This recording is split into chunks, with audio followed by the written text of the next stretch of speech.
Hello everyone. Today we are discussing about chapter number 8, 12th NCERT Microbes in the Human Welfare.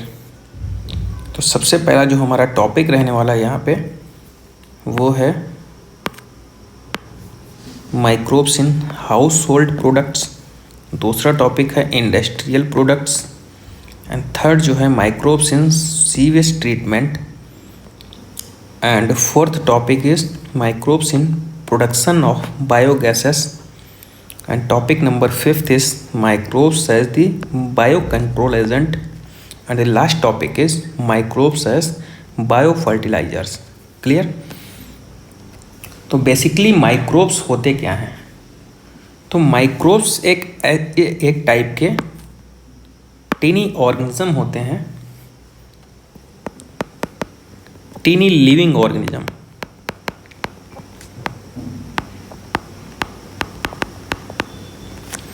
जो naked eye से हमें दिखाई नहीं देते हैं. Clear?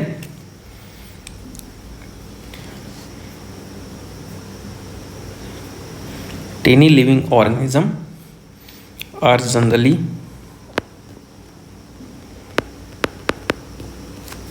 To small to be seen by the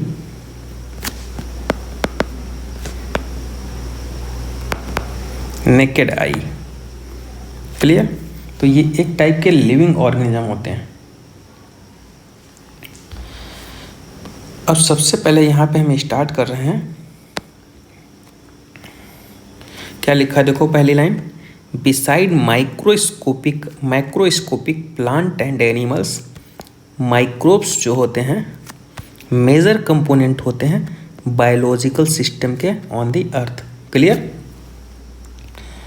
अब यहाँ पे कुछ इम्पॉर्टेंट पॉइंट दिए गए हैं, जैसे हमने 11th NCERT में कवर किया था वायरस, वायरॉइड्स एंड प्रियॉन्स के बारे में.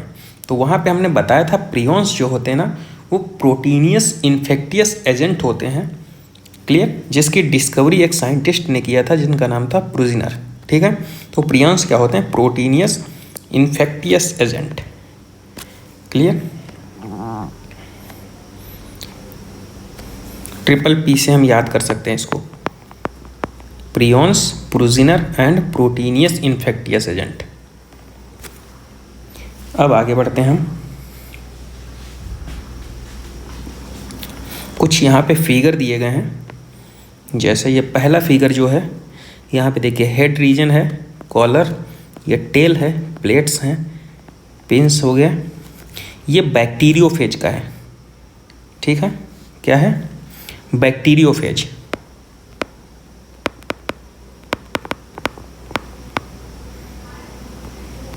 Bacteriophage virus.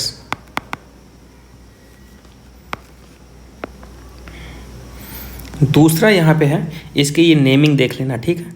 ये इम्पोर्टेंट है. दूसरा यहाँ पे जो है वो है एडिनो वायरस. और यहाँ पे इम्पोर्टेंट क्या है, ये इन्फेक्ट करता है, वो हमारे जो इन्फेक्शन कहाँ पे काज करता है? रिस्पायरेटरी ट्रैक्ट में.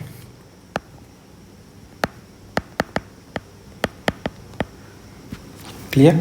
तो ये रिस्पायरेटरी ट्रैक्ट में इन्फेक्शन कॉज करता है. यहाँ पे देख सकते हैं लिखा भी है adeno virus which causes respiratory infection. और ये जो थर्ड हमारा सी है ये है टोबैको मोज़ेक वायरस, और जिसका शेप कैसा है? Rod shape. ठीक है? तो याद रखिए यहाँ पे रॉड शेप,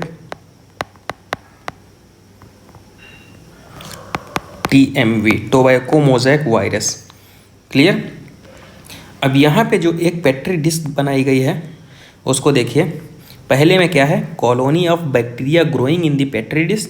दूसरे में क्या है? देखो ये जो ग्रीन कलर से दिखाया गया है ना, ये फंगल कॉलोनी है पेट्री डिश में. देखो fungal colony growing in the petri dish.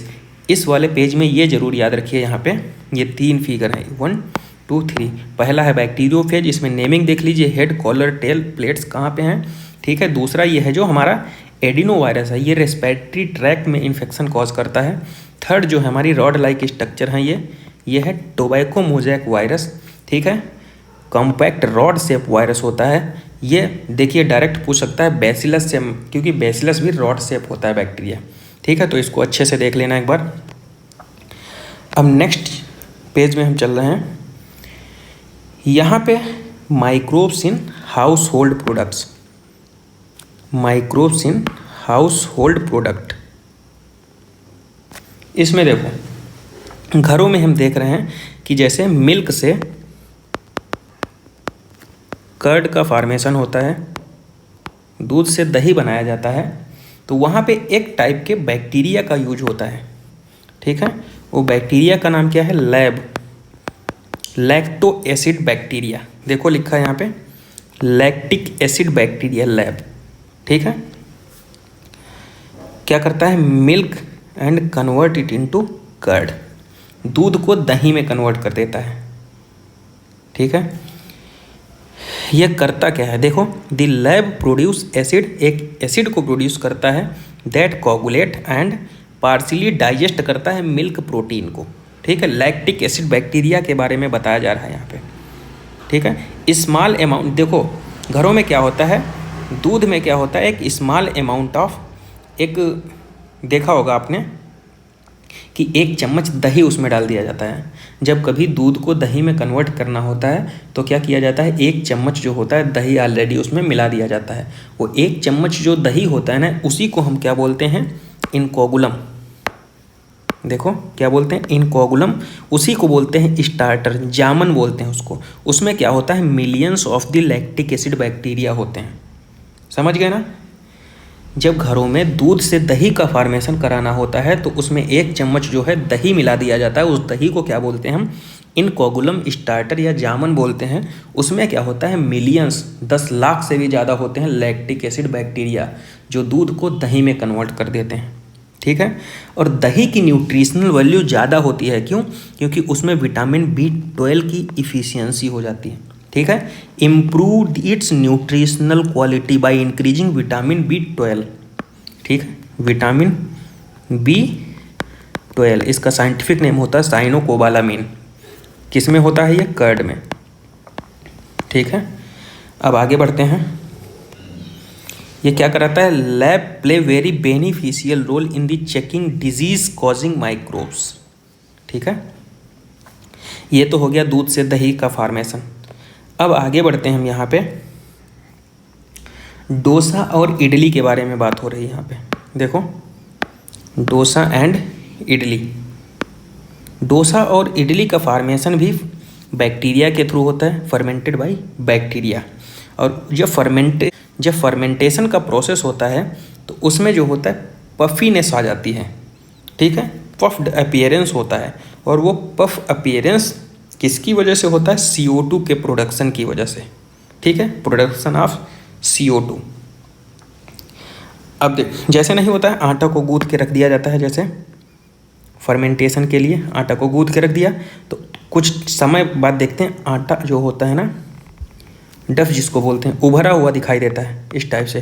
तो वो उभरे हुए उभार किसकी वजह से होता है? इसमें CO2 का प्रोडक्शन हो जाता है, CO2 गैस फर्मेंटेशन के बाद, ठीक है। तो यही पूछ रहा है पफ्ड अपीयरेंस किसकी वजह से? तो CO2 गैस की वजह से। अब आगे चढ़ते हैं यहाँ पे baker's yeast. Baker's yeast basically क्या होता है? जो बेकरी में यूज होता है, और उस बेकर्स यीस्ट का नाम क्या होता है? सैकेरोमाइसिस सेरेवाइसी। बेकर्स यीस्ट इसको बोलते हैं, ठीक है। Number of traditional drinks and food is also made by fermentation by the microbes. अब यहाँ पे एक चीज़ दिया है ताड़ी के बारे में, जिसको तौड़ी भी बोलते हैं, ठीक है। ताड़ी ये ट्रेडिशनल ड्रिंक होती है साउथ इंडिया में, ठीक है। किससे मिलती है? Fermenting SAP from the palms, ठीक। तौड़ी जो होती है ना ट्रेडिशनल ड्रिंक होती है, ठीक है। साउथ इंडिया में कैसे बनाई कैसे जाती है? Fermentation of sap from the palm tree. Clear? अब देखो यहाँ पे क्या कह रहा है, microbes are also used to ferment fish, soybean and bamboo shoots to make food. ठीक है, अदर चीज़ों में भी यूज किया जाता है। अब यहाँ पे पनीर के बारे में बताया गया है, चीज़ के बारे में। देखो, दो टाइप की हम यहाँ पे चीज़ पढ़ने वाले हैं। सबसे पहले साइड में लिख ले रहे हैं, एक तो स्विस चीज़ होगी, दूसरा है हमारा रॉकफोर्ड चीज़।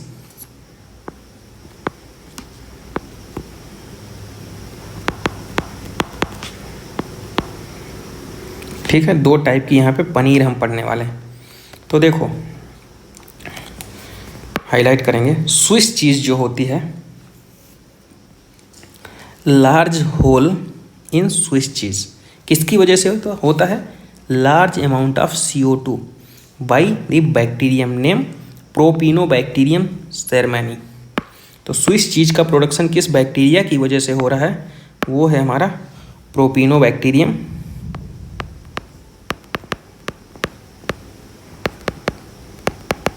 सेरमैनी।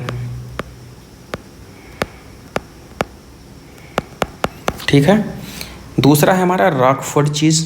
ठीक है, रॉकफोर्ड चीज़ किससे बनती है? तो फंजाई से। देखो एफ आ रहा ना, तो इसको भूलना मत, एफ से क्या है? Fungi, by fungi. ठीक है, और ये किसके लिए जानी जाती है? पार्टिकुलर फ्लेवर के लिए। ठीक है, फ्लेवर। तो ये दो टाइप की चीज़ हैं, स्विस चीज़ हो गया, प्रोपिनोबैक्टीरियम सेरमैनी बैक्टीरिया के थ्रू बनाई जा रही है। रॉकफोर्ड चीज़ का फार्मेशन जो हो रहा है फंजाई के थ्रू हो रहा है। ये जानी किसके लिए जा रही है? एक पार्टिकुलर फ्लेवर के लिए। ठीक है, तो ये दो टाइप की हमने चीज़ यहाँ पे पढ़ लिया। अब बात करते हैं microbes in industrial products. Next जो हमारा टॉपिक है वो है microbes in the industrial products. Clear? Industrial level पे अगर हम किसी चीज़ को बनाएंगे ना, तो हम लार्ज स्केल में बनाएंगे, और लार्ज स्केल में अगर हम बनाएंगे तो लार्ज वेसल्स की भी रिक्वायरमेंट होगी, और वो लार्ज वेसल्स होंगे क्या? हमारे fermenters. Clear? Very large vessels industrial scale पे। ठीक है, तो लार्ज, ये फर्मेंटर्स का देखो एक फ़ोटो यहाँ पे बनी है। लार्ज कंटेनर्स हैं, 100 से 1000, इससे भी ज़्यादा इसकी क्वांटिटी होती है। ठीक है, तो फर्मेंटेड बेवरेज, इसमें हम तुम देखो स्पेशली यूज़ कौन किया जाएगा? Microbes, yeast. ठीक है, प्रोडक्शन किसका होगा? बियर, वाइन, विस्की, ब्रांडी, रम, इन सब चीज़ों का। ठीक है, यीस्ट कौन सा होगा? सेकेरोमाइसिस सेरेवाइसी। ठीक है, इसी को बोलते हैं बेवर्स यीस्ट, बेकर्स यीस्ट भी बोलते हैं, बेवर्स यीस्ट भी बोलते हैं। ठीक है, क्या करता है? Fermenting malts, cereals and fruit juice to produce ethanol. ठीक है, तो क्या क्या बताया हमने? माइक्रोब्स कौन लिया जाएगा? यीस्ट। इससे प्रोड्यूस क्या किया जाएगा? Alcohol, ethanol, ethyl alcohol, wine, beer, whisky, brandy, rum, ये सब चीज़ लार्ज स्केल पे। यीस्ट का नाम क्या है? सेकेरोमाइसिस सेरेवेसी। जिसका नाम बेकर्स यीस्ट था वही बेवरेज यीस्ट भी है। ठीक है, क्या करता है? फर्मेंटेशन करता है malt, cereals and fruit juice का। प्रोड्यूस क्या करता है? इथेनॉल। ठीक है, अब देखो आगे, यहाँ पे दो चीज़ याद रखिए, एक का फार्मेशन होता है डिस्टिलेशन के थ्रू, और एक बनती है विदाउट डिस्टिलेशन। ठीक है, देखो वाइन एंड बियर ये विदाउट डिस्टिलेशन बनती हैं, जबकि विस्की, ब्रांडी और रम, इनका फार्मेशन जो होता है डिस्टिलेशन के थ्रू होता है। बहुत अच्छे से याद कर लीजिए, एक क्वेश्चन तो यहीं से है। बियर और वाइन का फार्मेशन होता है विदाउट डिस्टिलेशन, और विस्की, ब्रांडी, रम का फार्मेशन जो होता है डिस्टिलेशन के प्रोसेस के बाद। ठीक है, अब बात करते हैं हम एंटीबायोटिक्स का। तो एंटीबायोटिक्स का प्रोडक्शन सबसे पहले तो एक चीज़ याद रखिए यहाँ पे, 20th सेंचुरी। ठीक है, 20th सेंचुरी में। दूसरा पॉइंट देखिए क्या कह रहा है, पेनिसिलिन जो थी, पेनिसिलिन, हाँ, एंटीबायोटिक्स कौन सी थी? पेनिसिलिन। तो पेनिसिलिन जो थी फर्स्ट एंटीबायोटिक थी, रैंडम डिस्कवरी हुई थी, चांस डिस्कवरी जिसको बोलते हैं। साइंटिस्ट जो थे ना किसी दूसरे एक्सपेरिमेंट में काम कर रहे थे और सडन चांस डिस्कवरी हो गई थी, तो इसी को बोल दिया गया चांस डिस्कवरी। ठीक है, तो साइड में इसके जो पॉइंट हैं वो यहाँ पे लिख ले रहे हैं हम पेनिसिलिन के बारे में।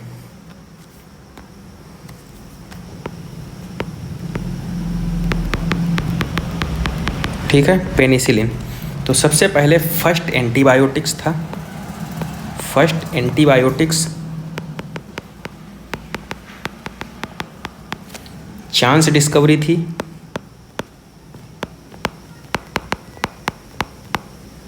ठीक है, थर्ड क्या है, पेनिसिलियम नोटेटम के थ्रू डिस्कवर किया गया था।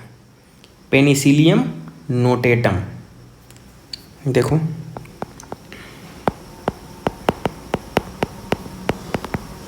पेनिसिलियम नोटेटम, एंड जो डिस्कवर करने वाले साइंटिस्ट कौन थे, बाई अलेक्जेंडर फ्लेमिंग।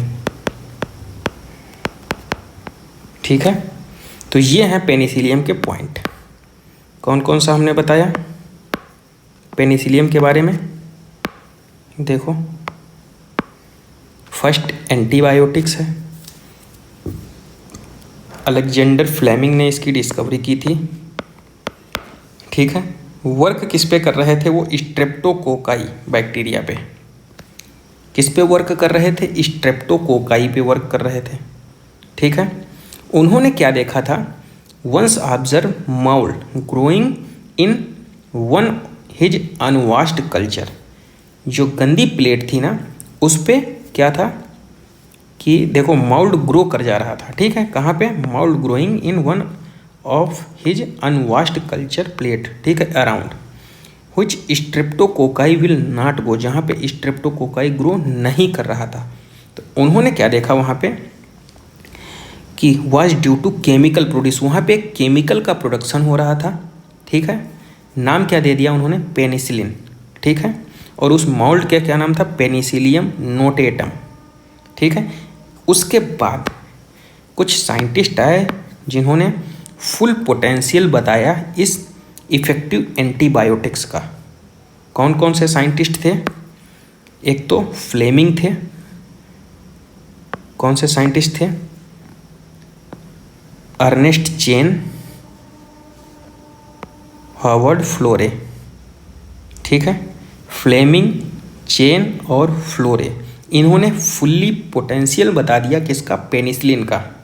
ठीक है, जो कि सेकेंड वर्ल्ड वार में अमेरिकन सोल्जर्स को ट्रीटमेंट के लिए दिया गया था। ठीक है, तो फ्लेमिंग, चेन और फ्लोरे को, कौन कौन से साइंटिस्ट हैं देखो, फ्लेमिंग, चेन और फ्लोरे को 1945 में नोबेल प्राइज़ दे दिया गया था इसी के लिए। ठीक है, तो ये याद रखिए यहाँ पे, फ्लेमिंग, चेन और फ्लोरे को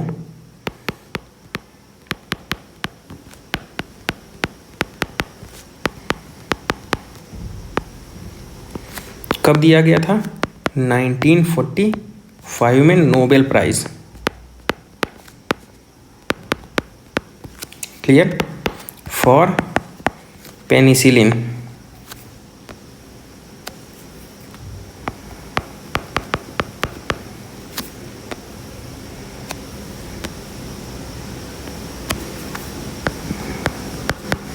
ठीक है, तो ये साइंटिस्ट थे, 1945 में इनको नोबेल प्राइज़ दे दिया गया था।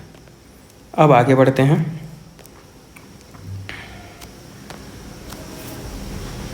कुछ डिजीज़ दी गई हैं, जैसे वूपिंग कफ हो गया, इसको काली खांसी बोलते हैं। ठीक है, डिफ्थीरिया, गाल घोटू बोलते हैं, लेप्रोसी, कुष्ठ रोग बोलते हैं। ठीक है, which used to kill millions all over the globe, जिसकी वजह से पूरी धरती पे बहुत से लोगों की डेथ हो गई थी। ठीक है, तो बोल सकते हैं कि we can not imagine the world without antibiotics. हम इमेजिन ही नहीं कर सकते हैं कि एंटीबायोटिक के बिना रह पाएंगे। ठीक है, तो इनकी यहाँ पे मैचिंग हो सकती है, तो हम यहाँ पे लिख दे रहे हैं।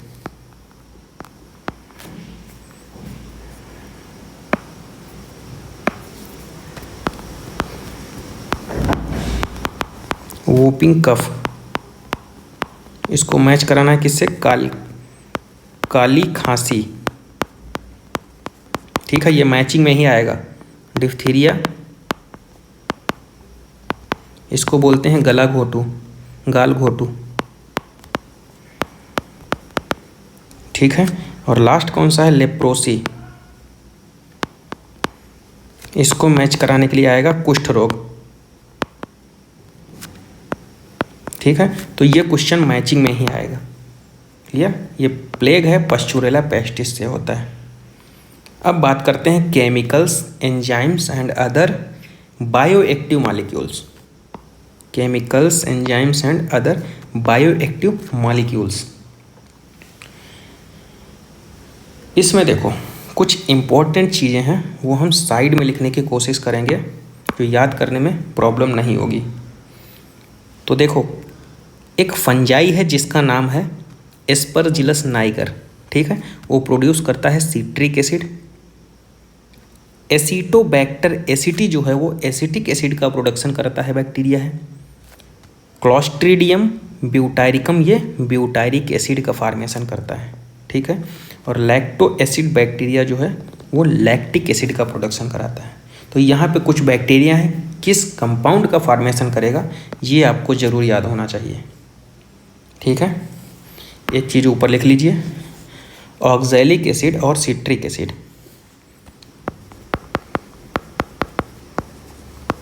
और सिट्रिक एसिड,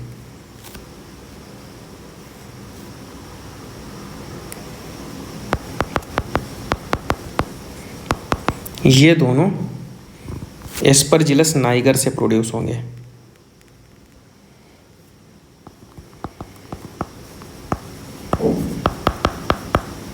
नाइगर। ठीक है, तो यहाँ पे एक साथ याद रखिए, जैसे यहाँ पे लिखा है ना सिट्रिक एसिड, तो यहाँ पे ऑक्सैलिक एसिड भी इसी से प्रोड्यूस होगा, एस्परजिलस नाइगर से। क्लियर? अब यहाँ पे यीस्ट जो है ना, यीस्ट सैकेरोमाइसीस सेरेवाइसी, प्रोडक्शन किसका होता है? इथेनॉल का। अभी हमने पढ़ा है बेवरेज इंडस्ट्री में। कुछ माइक्रोब्स हैं जो यूज होते हैं प्रोडक्शन ऑफ एंजाइम के लिए। ठीक है, इधर साइड में हम लिखने की कोशिश करते हैं, सूटेबल रहेगा आपके लिए। जैसे लाइपेज की बात करते हैं, तो लाइपेज जो होता है ऑयल स्ट्रेन को रिमूव करने के लिए यूज किया जाता है। Removal of oil strain. ठीक है, तो पहला ये हो गया। दूसरा जो है पेक्टिनेज एंड प्रोटीएजेज होता है। Pectinase comma protease. ठीक है, इनका क्या यूज़ होता है? देखा होगा मार्केट में हम जाते हैं जैसे जूस की दुकान पे गए तो हमने बोला कि भाई एक गिलास जूस दीजिए, और उस जूस को जैसे एप्पल जूस मांगा। ठीक है, और वही एप्पल जूस अगर हम किसी शॉप पे लेकर जाते हैं, एकदम बॉटल्ड जूस जिसको बोलते हैं, पैक्ड जूस जिसको बोलते हैं, तो पैक्ड जूस जो होता है बहुत ही क्लियर होता है, ट्रांसपेरेंट होता है। लेकिन जो शॉप पे तुरंत निकाल के दे रहा है वो उतना क्लियर नहीं होता है। क्यों? जो बॉटल्ड जूस होता है, जो पैक्ड जूस होता है, उस पर एक्शन किया जाता है पेक्टिनेज और प्रोटीएजेस का। तो पेक्टिनेज और प्रोटीएजेस एंजाइम जो होते हैं वो उसके जूस को जो होते हैं क्लियरिफाई कर देते हैं। ठीक है, तो पेक्टिनेज एंड प्रोटीएजेस का क्या फंक्शन होगा? क्लियरिफाई बॉटल जूस, क्लियरिफाई बोतल जूस। ठीक है, अब थर्ड की बात करते हैं। थर्ड देखो क्या है, स्ट्रेप्टोकाइनेस।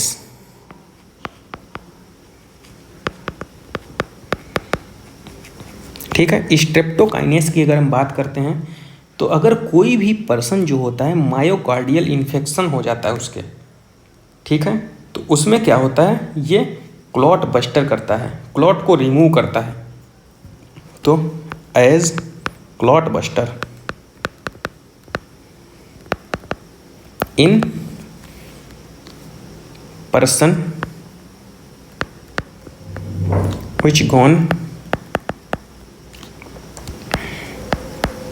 myocardial infection।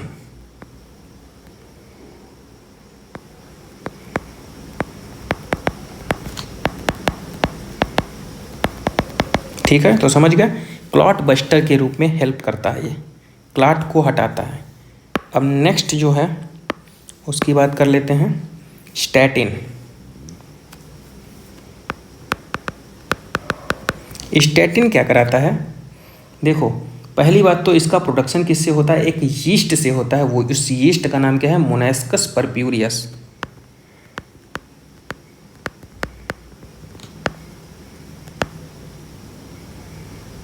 ये क्या है? यीस्ट। ठीक है, इसका प्रोडक्शन इसके थ्रू होता है। इसका फंक्शन क्या होता है? ब्लड में कोलेस्ट्रॉल के लेवल को कम करता है। तो क्या बोल सकते हैं? ब्लड कोलेस्ट्रॉल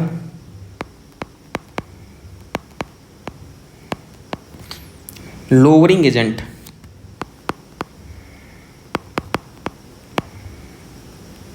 ठीक है, तो ब्लड में कोलेस्ट्रॉल के लेवल को घटाता है। अब थर्ड क्या है हमारा? साइक्लोस्पोरिन ए। लास्ट जो है हमारा वो है साइक्लोस्पोरिन ए। तो यहाँ पे लिख ले रहे हैं हम साइक्लोस्पोरिन ए।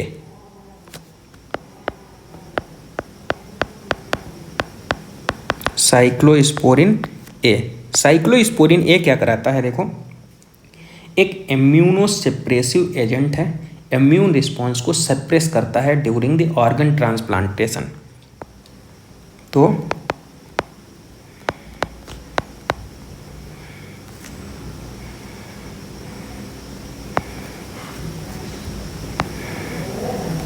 Immunosuppressive agent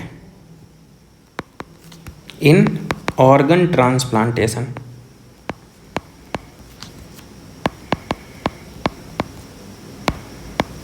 clear?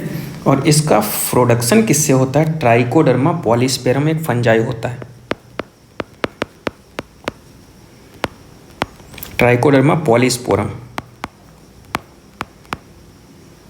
फंजाई है ये। ठीक है, तो ये इंपॉर्टेंट पॉइंट है। अब यहाँ पे हम हाईलाइट कर ले रहे हैं। देखो क्या कह रहा है, लाइपेज।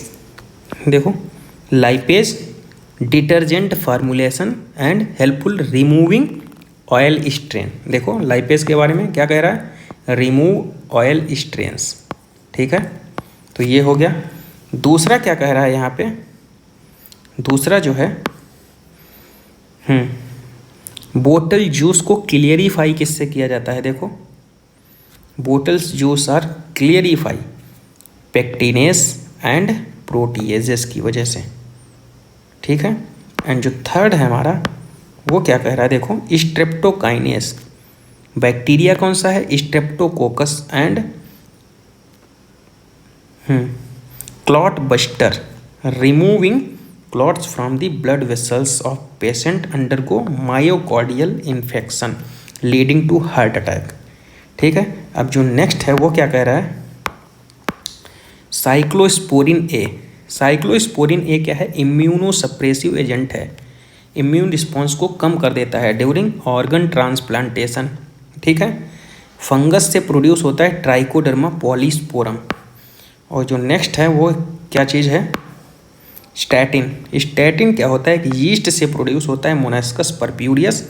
ठीक है, commercialised blood cholesterol lowering agent, blood में कोलेस्ट्रॉल के लेवल को कम करता है। ठीक है, रिस्पॉन्सिबल होता है सिंथेसिस ऑफ कोलेस्ट्रॉल। क्लियर? तो ये हो गए हमारे बहुत ही इंपॉर्टेंट, यहाँ से एग्जाम में क्वेश्चन आने के चांस 100% रहते हैं। ठीक है, तो इनको एक बार अच्छे से, बिल्कुल अच्छे से इसको रिवाइज कर लीजिए। सबसे हॉट स्पॉट पॉइंट है यहाँ से।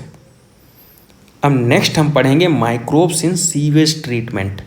माइक्रोब्स का सीवेज ट्रीटमेंट में कैसे यूज होता है। सीवेज मतलब कि घरों से निकलने वाला पानी जो होता है उसमें माइक्रोब्स होते हैं, ऑर्गेनिक मैटर्स होते हैं। ठीक है, तो वो डायरेक्ट हम क्या होते हैं? रिवर में नहीं भेज सकते हैं। अगर डायरेक्ट हम रिवर में भेजेंगे, डायरेक्ट रिवर में छोड़ देंगे उस पानी को, तो क्या हो जाए? पानी जो होता है वो पॉल्यूटेड हो जाएगा। उस पॉल्यूशन की वजह से क्या होता है ना, जितने भी एक्वेटिक ऑर्गेनिज्म है ना वो एडवर्सली अफेक्ट हो जाएंगे।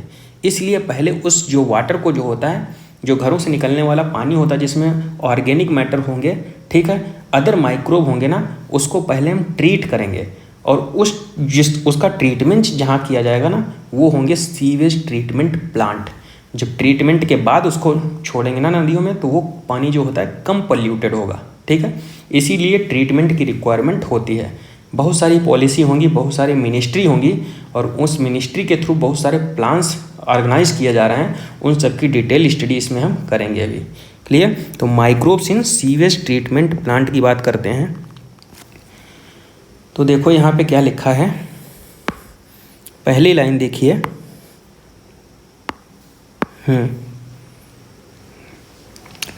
सीवेज किसको बोलते हैं? Municipal waste water is also called sewage, ठीक है। और सीवेज में होता क्या है, large amount of organic matter and microbe, ठीक है, many of which are pathogenic होते हैं, डिजीज कॉज कर सकते हैं, ठीक है, उनको हमें ट्रीट करना है।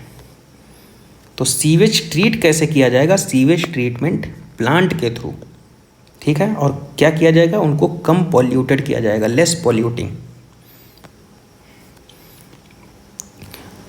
पॉल्यूशन के यहाँ पे दो टाइप होंगे, एक तो प्राइमरी ट्रीटमेंट होगा, दूसरा हमारा होगा सेकेंडरी ट्रीटमेंट। सेकेंडरी ट्रीटमेंट को ही हम बोलते हैं बायोलॉजिकल ट्रीटमेंट और प्राइमरी ट्रीटमेंट को हम बोलते हैं फिजिकल ट्रीटमेंट। क्या बोल सकते हैं? Physical.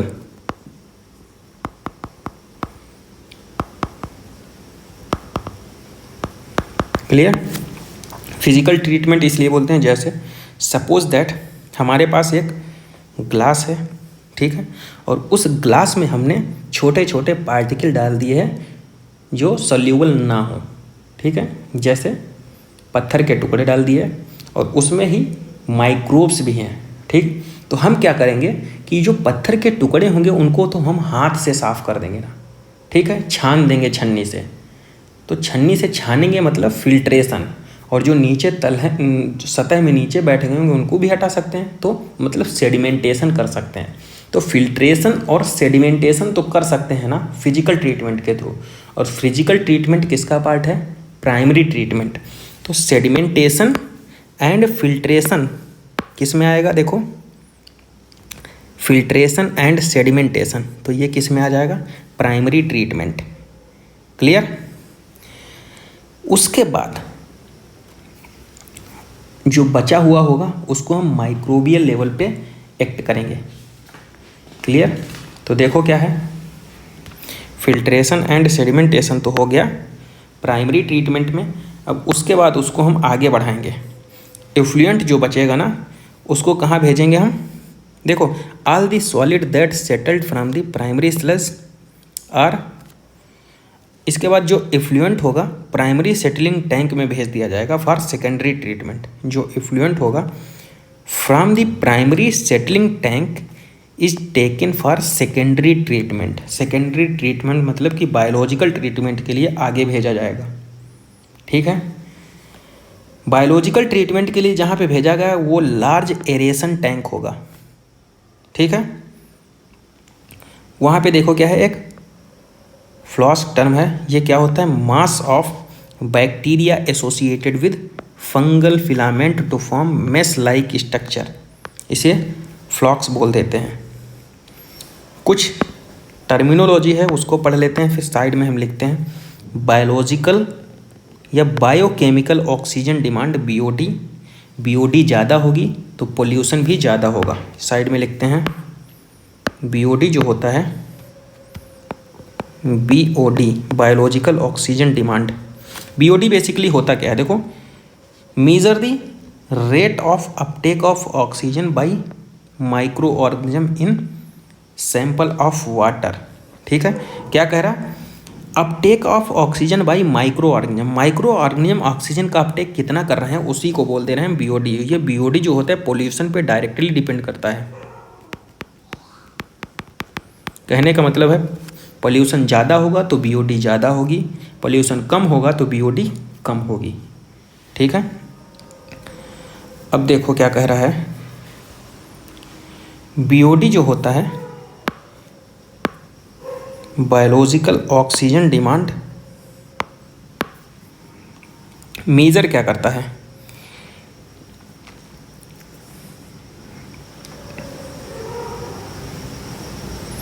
BOD is measures organic matter present in the water. Water में ऑर्गेनिक मैटर को ही ये मेजर करता है। ठीक है, क्या लिखा है, greater the BOD of waste water more it pollution potential, मतलब कि डायरेक्टली प्रोपोर्शनल है, ज़्यादा BOD होगी पोल्यूशन ज़्यादा होगा वाटर में। ठीक है, उसके बाद देखो वंस द BOD सीवेज, ये देखो हमने बताया ना BOD is measured of the organic matter present in the, BOD organic matter कितना प्रेजेंट है वाटर में उसको मेजर करता है। BOD of sewage of waste water is reduced significantly the effluent then passes into settling tank, उसके बाद settling tank में पास कर दिया जाता है। ठीक है, और सेटलिंग टैंक में उसको क्या बोला जाता है, एक्टिवेटेड स्लज। ठीक है, सेटलिंग टैंक के बाद इसको एनएरोबिक स्लज डाइजेस्टर में पंप कर दिया जाता है। ठीक है, यहाँ पे ट्रीटमेंट हो रहा है, वाटर का ट्रीटमेंट हो रहा है यहाँ पे। अब देखो एनएरोबिक स्लज डाइजेस्टर में वहाँ पे उसको जो यहाँ पे क्या बोल रहे हैं हम इसको इफ्लुएंट को, ठीक है, एनएरोबिक स्लज डाइजेस्टर में भेजा जाता है। During this digestion bacteria produce a mixture of gases, gases के नाम कौन से हो सकते हैं, देखो methane, hydrogen sulphide, carbon dioxide, इन्हीं गैसेस को हम क्या बोल देते हैं, बायोगैस। ठीक है, ये energy as it's inflammable, clear. उसके बाद क्या होता है, influent from the secondary treatment plant is generally released into natural water bodies like rivers and streams. तो उसके बाद इसको नदियों में बहा दिया जाता है पानी को ट्रीटमेंट के बाद। अब यहाँ पे हम कुछ इंपॉर्टेंट पॉइंट हैं उसको याद करते हैं। बायोगैस तो हमने बता दी, लिख लेते हैं यहाँ पे। बायोगैस कौन सी है, CH4, H2S और CO2। ठीक है, यहाँ पे जो दिया गया है। उसके बाद यहाँ पे देखो टैंक का सीक्वेंस पूछता है, तो सबसे पहले नंबर पे क्या है, सबसे पहले हम लिखेंगे सेटलिंग टैंक।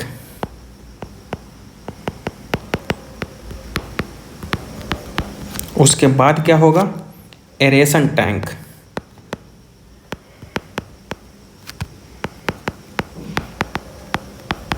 नेक्स्ट कौन सा होगा हमारा, फिर से सेटलिंग टैंक।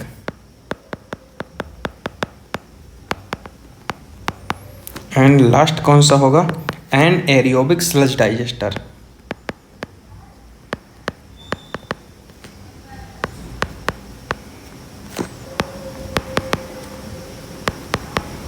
ठीक है, तो पहला सेटलिंग, दूसरा एरेशन, तीसरा सेटलिंग, फिर है फोर्थ एनएरोबिक स्लज डाइजेस्टर। इसको इम्पॉर्टेंट है, इसको भी देख लीजिए एक बार। अब बात करते हैं कि नदियों को साफ करने के लिए, सीवेज ट्रीटमेंट प्लांट के लिए हमारी मिनिस्ट्री ने कुछ ऐसे कदम उठाए भी है क्या, नहीं। तो देखो ministry of environment and forest कुछ एक्शन लिया है। तो देखो इनिशिएट किया है गंगा एक्शन प्लान और यमुना एक्शन प्लान। कौन सा, ministry of environment and forest. ठीक है, इसका मेन मोटो क्या है, पर्पस क्या है, पर्पस इसका देखो क्या है, built large number of sewage treatment plant. ठीक है, सीवेज ट्रीटमेंट प्लांट बन जाएंगे तो इससे क्या इफेक्ट होगा, ओनली ट्रीटेड सीवेज में डिस्चार्ज इनटू द रिवर, केवल और केवल ट्रीटेड पानी ही नदियों में बहा सकेंगे। ठीक है, इसकी वजह से क्या होगा, देखो इसकी वजह से क्या होगा, लेस पोल्यूशन होगा नदियों में। ठीक है, तो आपसे पूछेगा गंगा एक्शन प्लान और यमुना एक्शन प्लान किस मिनिस्ट्री के अंतर्गत आ रहा है, तो ministry of environment and forest. और इसका मेन पर्पज क्या है, तो large number of sewage treatment plant को बिल्डअप करना। ठीक है, तो ये हो गया हमारा Ganga action plan and Yamuna action plan. अब microbes in production of biogas, इसकी बात करते हैं कि बायोगैस बेसिकली होता क्या है। कार्बन डाइऑक्साइड हो गया, मेथेन हो गया, हाइड्रोजन हो गया, ठीक है, CO2, CH4 एंड H2, ठीक है, बायोगैसेस। मेथेनोजेंस होते हैं।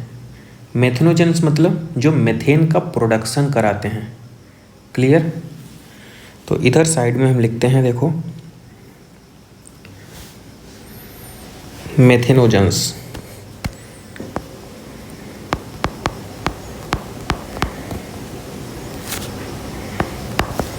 मेथेनोजेंस क्या कराते हैं? ये एनएरोबिक स्लज में पाए जाते हैं, फाउंड इन एनएरोबिक मतलब जहाँ पे ऑक्सीजन प्रेजेंट ना हो, एनएरोबिक स्लज। दूसरा क्या कह रहा है? देखो, रूमेन जो होता है ना, वो एक पार्ट होता है स्टमक का। एनिमल्स में क्या होता है, रूमेन जो होता है एक स्टमक का पार्ट होता है, उसमें ये प्रेजेंट होते हैं। तो प्रेजेंट इन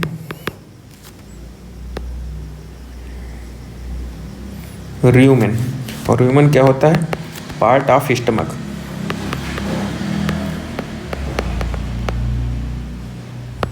क्लियर? तो रूमेन क्या होता है? Part of stomach. एग्जाम्पल जैसे मेथेनोबैक्टीरियम,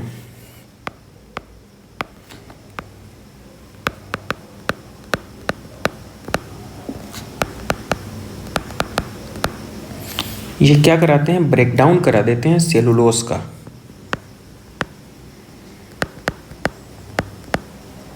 ब्रेक डाउन ऑफ सेलुलोज,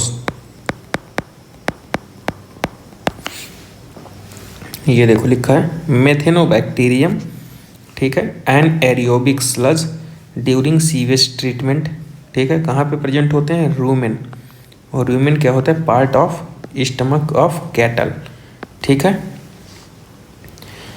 देखो क्या कह रहा है, रूमेन में क्या कराते हैं? ये ब्रेक डाउन ऑफ सेलुलोज, ठीक है, important role in nutrition of cattle, ठीक है। हाईलाइट कर लेते हैं, Methanobacterium anaerobic sludge present in the rumen, part of stomach in cattles, ठीक है, मेथेनोजेंस। अब आगे बढ़ते हैं। बायोगैस प्लांट जो होता है, बायोगैस प्लांट कंक्रीट टैंक का बना होता है, 10 से 15 फीट गहरा होता है ये बायोगैस प्लांट, जहाँ पे बायोगैस का प्रोडक्शन होता है। In which bio wastage are collected and slurry of dung is fed, ठीक है। ये बायोगैस का फिगर बनाया गया है बायोगैस प्लांट का। देखो बायोगैस प्लांट, यहाँ पे गैस एग्जिट होती है CH4 CO2, क्लियर। ये गैस होल्डर है, यहाँ पे स्लज डाला जाता है, ठीक है, यहाँ पे डंग और वाटर, ये डाइजेस्टर है। तो ये बायोगैस का प्लांट है, इसको देख लीजिए आप।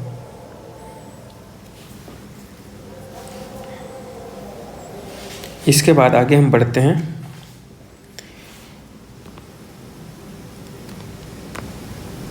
बायोगैस का यूज किस में किया जाता है? देखो, कुकिंग एंड लाइटिंग, ठीक है, रूरल एरिया में। बायोगैस के प्रोडक्शन के लिए देखो,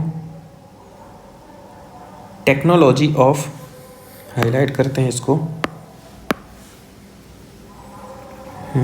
technology of biogas production was developed in India mainly due to the effort of. Biogas की जो टेक्नोलॉजी है, किसके एफर्ट से इंडिया में जो है इंट्रोड्यूस की गई? तो देखो क्या लिखा है, एक तो Indian agricultural research institute IARI और khadi and village industries commission KVIC के थ्रू बायोगैस प्लांट जो है वो फार्मेशन किया गया इन सब का। कौन कौन सा? IARI और KVIC। अब बात करते हैं यहाँ पे microbes as bio control agent.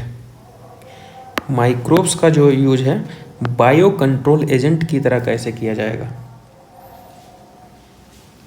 तो कुछ इंपॉर्टेंट एग्जाम्पल्स हैं जैसे इसमें ट्राइकोडर्मा जो होता है, हाईलाइट करने की कोशिश करते हैं यहाँ पे पहले।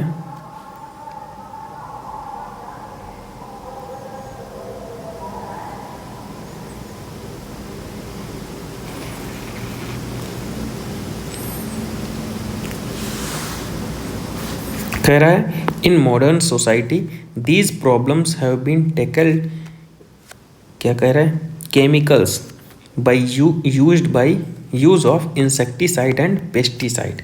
ठीक है, इनका जैसे इंसेक्टिसाइड्स और पेस्टिसाइड्स का यूज करेंगे ना तो ये केमिकल्स होते हैं टॉक्सिक केमिकल्स, ये एक्सट्रीमली हार्मफुल होते हैं ह्यूमन के लिए और एनिमल्स के लिए। ठीक है, और इन्वायरमेंट को पोल्यूटेड करते हैं। ठीक है, सॉइल की फर्टिलिटी लॉस हो जाती है इनकी वजह से। अब इनको हटाने के लिए हमने क्या किया? Biological control of pests and disease. Agriculture में क्या है मेथड देखो, जैसे हमने BT को इंट्रोड्यूस किया था। ठीक है, कह रहा है ए की belief of the organic farmer is that biodiversity health. ठीक है, जैसे यहाँ पे बैक्टीरिया BT बैसिलस थ्यूरिंजिनेसिस, ठीक है, कंट्रोल बटरफ्लाई कैटरपिलर, बटरफ्लाई के लार्वा को कंट्रोल करता है। बैसिलस थ्यूरिंजिएसिस देखो हमने बताया था प्रीवियस लेक्चर में, लेकिन इसमें फिर से हम आपको दोहरा दे रहे हैं कि एक बैक्टीरिया होता है, बैक्टीरिया का नाम क्या होता है? बैसिलस थ्यूरिंजिएसिस। ठीक है, इसमें एक स्पेसिफिक जीन होता है क्राई। ठीक है, ये प्रोड्यूस करता है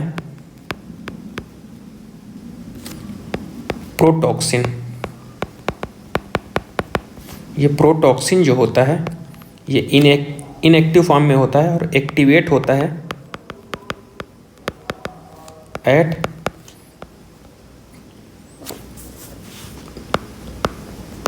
बेसिक मीडियम में, बेसिक pH पे। ठीक है, और बेसिक pH ये कहाँ मिलता है? देखो मिडगट ऑफ इंसेक्ट। ठीक है, इंसेक्ट के मिडगट में जाके एक्टिवेट होता है तो क्या हो जाती है? Lysis,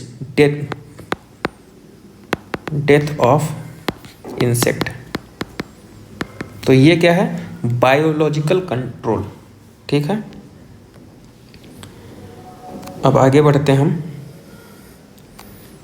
biological control being developed of use treatment plant disease the fungus Trichoderma. ठीक है, ट्राइकोडर्मा जो एक स्पीसीज होती है free living, Trichoderma species are free living fungi that are common in the root ecosystem.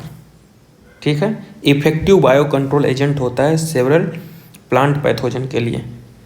दूसरा है यहाँ पे बैकुलोवायरस। बैकुलोवायरस क्या करता है? Pathogen that attack insect and other arthropods. Baculovirus जो होता है पैथोजन अटैक करता है इंसेक्ट और अदर आर्थ्रोपोड्स पे। ये भी बैकुलोवायरस क्या है? बायोलॉजिकल कंट्रोल एजेंट की तरह यूज होता है। बैकुलोवायरस बिलोंग किससे करता है? न्यूरोपॉलीहाइड्रोवायरस से, याद रखिए। ठीक है, बैकुलोवायरस किससे बिलोंग करता है? साइड में लिख लीजिए,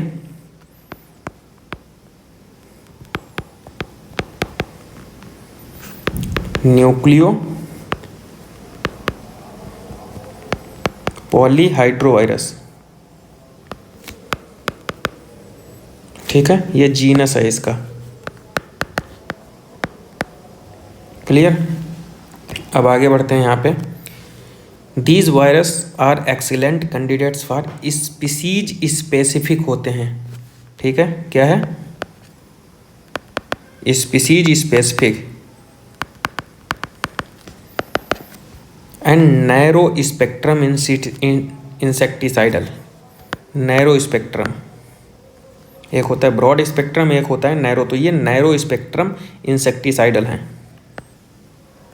क्लियर? तो ये चीज़ें याद रखिए। बाइकुलोवायरस न्यूक्लियो पॉलीहाइड्रोवायरस जीनस है। स्पीसीज स्पेसिफिक होता है, नैरो स्पेक्ट्रम इंसेक्टिसाइडल होता है। ठीक है, अब आगे बढ़ते हैं।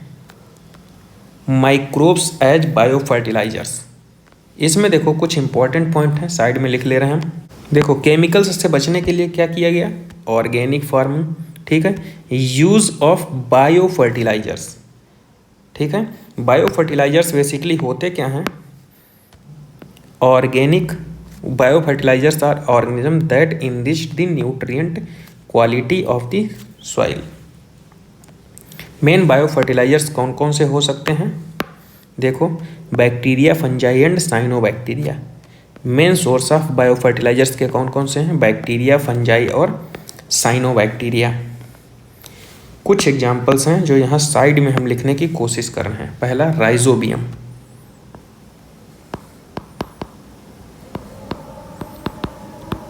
ठीक है, राइजोबियम क्या करता है? देखो, राइजोबियम जो होता है, जितने भी हमारी पल्सेस हैं, दाल हैं, मतलब लेग्यूमिनस प्लांट, उनकी रूट के नोड्यूल्स में पाया जाता है। तो क्या लिखेंगे? Root of legume plants. ठीक है, दूसरा क्या होता है? वहां पे सिम्बियोटिक एसोसिएशन होता है। Symbiotic association. थर्ड पॉइंट क्या है यहाँ पे? और फिक्स करता है नाइट्रोजन को into organic form. Fix nitrogen into organic form. Organic form. तो पहला ये हो गया राइजोबियम। देखो क्या कह रहा है इसमें, हाईलाइट करिए। राइजोबियम कहाँ पे पाया जा रहा है? लेग्यूमिनस प्लांट में, nodules of the leguminous plant. ठीक है, सिम्बियोटिक एसोसिएशन होता है। ठीक है, फिक्स करता है एटमॉस्फेरिक नाइट्रोजन को ऑर्गेनिक फॉर्म में। क्लियर? तो ये हो गया हमारा राइजोबियम के बारे में। अब दूसरा क्वेश्चन है, दूसरा क्या कह रहा है? दूसरा है एजोस्पाइरुलम और एजोटोबैक्टर।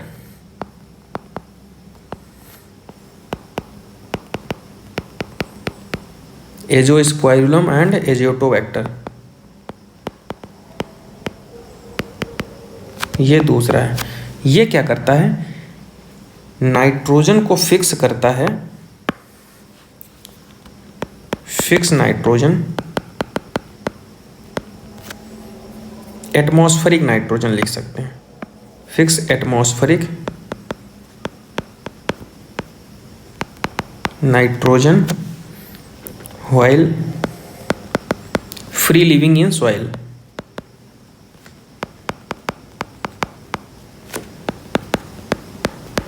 ठीक है, इसको हाईलाइट करते हैं। देखो क्या कह रहा है,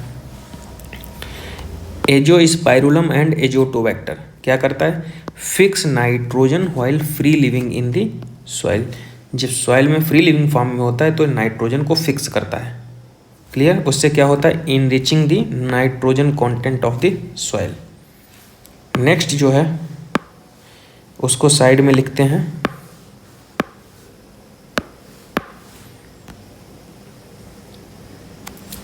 फंजाई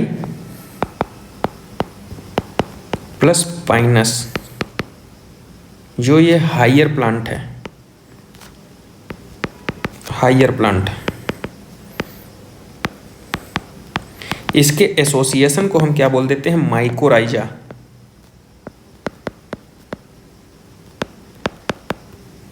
ठीक है, सिम्बियोटिक एसोसिएशन होता है फंजाई और रूट ऑफ हायर प्लांट। वो रूट ऑफ हायर प्लांट क्या होता है? पाइनस। इसके एसोसिएशन को हम क्या बोल देते हैं? माइकोराइजा। इसको देखो क्या कह रहा है, माइकोराइजा, ठीक है। सिम्बियोटिक एसोसिएशन मतलब कि दोनों स्पीसीज को फ़ायदा हो रहा है, किसका किसका होता है। और ये many member of genus Glomus formation का क्या करते हैं, माइकोराइजा को। फंगल सिम्बियोट एसोसिएशन, जो फंजाई होता है वो क्या करता है, फास्फोरस को एब्जॉर्ब करता है सॉइल से, ठीक है। और प्लांट है such association so other benefits also, ठीक है। Resistant to root borne disease, या टोलरेट करता है इसको, क्लियर। अब बात करते हैं साइनोबैक्टीरिया। साइनोबैक्टीरिया क्या है, blue green algae. Cyanobacteria are autotrophic microbes distributed in aquatic and terrestrial environment, जो कि फिक्स करते हैं नाइट्रोजन को। और साइनोबैक्टीरिया के एग्जाम्पल कौन कौन से हैं, नॉस्टाक एनाबीना, ऑसिलेटोरिया, ठीक है। पैडी फील्ड मतलब धान की खेती में क्या होता है, in paddy field cyanobacteria serve an important bio fertilizers, ठीक है। दूसरा क्या कह रहा है, blue green algae are added organic matter to the soil increase its fertility. तो बायो फर्टिलाइजर्स भी होते हैं।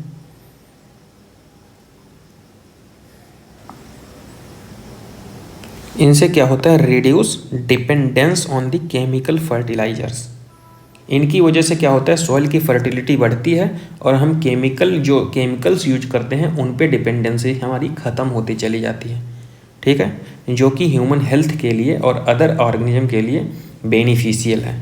तो ये चैप्टर हमारा यहाँ पे कंप्लीट हुआ।